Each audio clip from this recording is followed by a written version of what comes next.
For years and years, I didn't feel safe. But to be honest, I didn't understand that that's what I was feeling and the reasons behind I behaved, thought, and felt about the world and myself like I did. I was in constant survival mode, or near constant survival mode. But again, I didn't understand it. I couldn't interpret why I was feeling like I did. I was extremely nervous, lacking in confidence, really so low self-worth.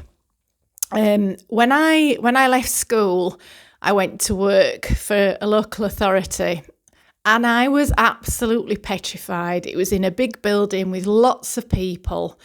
And one of the jobs I had to do meant I had to go around each department collecting monies. It was a very simple, basic task. But I was petrified of walking into a new room filled with people. I was petrified of knocking on an office door because what I was sensing, I was feeling unsafe and I didn't know how I was going to be received. I didn't know. I was frightened of what might be lurking on the other side of a door. I was frightened of walking in feeling as though everybody would turn and look at me and think, I was just so very, very self-conscious. And, excuse me, the reasons for that were manifold. And you can put it under an umbrella heading of trauma. When we're born into this world, yes, there's a lot of reflex activity for survival, but as we mature, we're basically born into this world expecting to be loved, expecting to be supported, expecting for our every need to be catered for. We come from a place of love. However, our expectations are not always fulfilled. So for many years as a child, our school was traumatizing to me because I still am very, very sensitive. And when you go into an environment where there are lots of different people, lots of personalities, the education system is geared up to it's a bit like a sausage factory, moulding you into, everything being the same. Getting told off, that kind of thing, feeling as though you have to fulfill society's expectations, the educational expectations, all of that. You very, very quickly end up losing yourself. And so for many years, I didn't know who I was. I ended up losing myself, which many of us do, because you're trying to please a system, you're trying to please the elders, you're trying to please society. And it's very, very hard for you to maintain your true essence. So I was this scared little person, didn't know what to do, what was expected of me.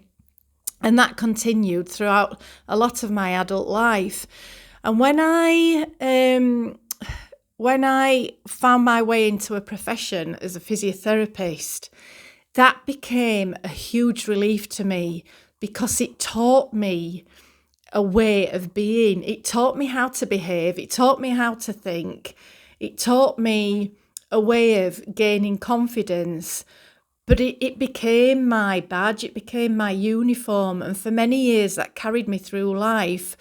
But when it came to mixing, when it came to taking off that uniform, when it came to socialising and being myself with other people, I reverted back to that scared little girl. I didn't know how to speak to people. I froze. And this was my survival response. This was my nervous system going into survival. It wouldn't switch off because I was constantly feeling anxious and nervous. And it was only wind forward many, many years when I went through quite a dark time in life that it made me, and it was tied in with losing that identity in my working profession. It cracked me open basically because I had to take a good look at myself, and that was when I started to learn about the lack of confidence, the anxiety, the nervousness, not being able to talk to people, not feeling as though I had anything of worth that people would want to listen to. So I was always quiet because I didn't think people wanted to, I didn't think I had anything worth listening to. So, and this was me going into survival mode, it's fight or flight. But often I was the person that froze. I couldn't move. I couldn't talk. I couldn't perform. My nerves took over. I went into overwhelm.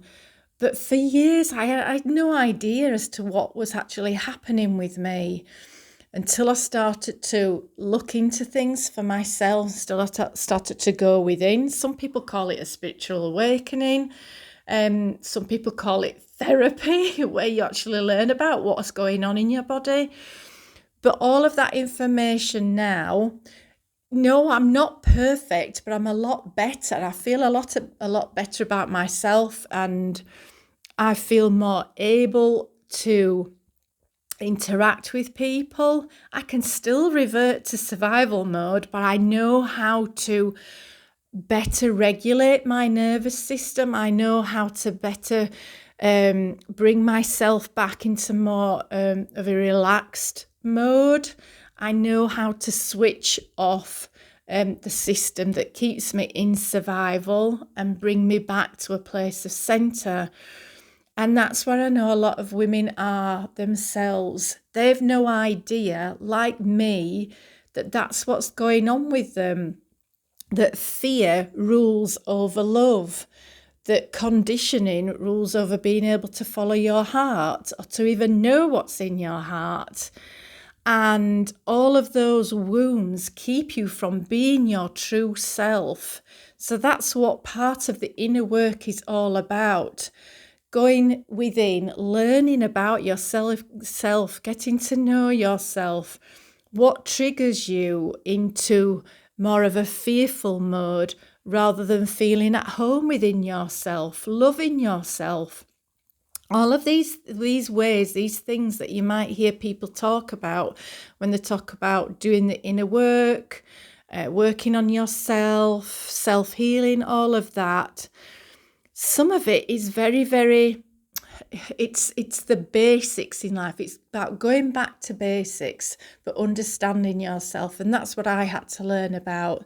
And that's part of my work now, is to help women to reconnect with the heart, to heal those wounds that they've experienced in their life that's made them disconnect from their true selves, that's made them forget who they really are.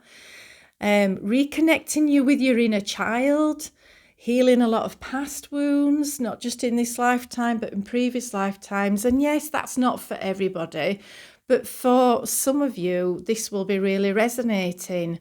It's helping you to be able to move forward in life rather than to feel anxious and afraid all the time, or feel as though you've got to live up to somebody else's standards. It's about learning what is your heart telling you to do? What does your heart want you to do?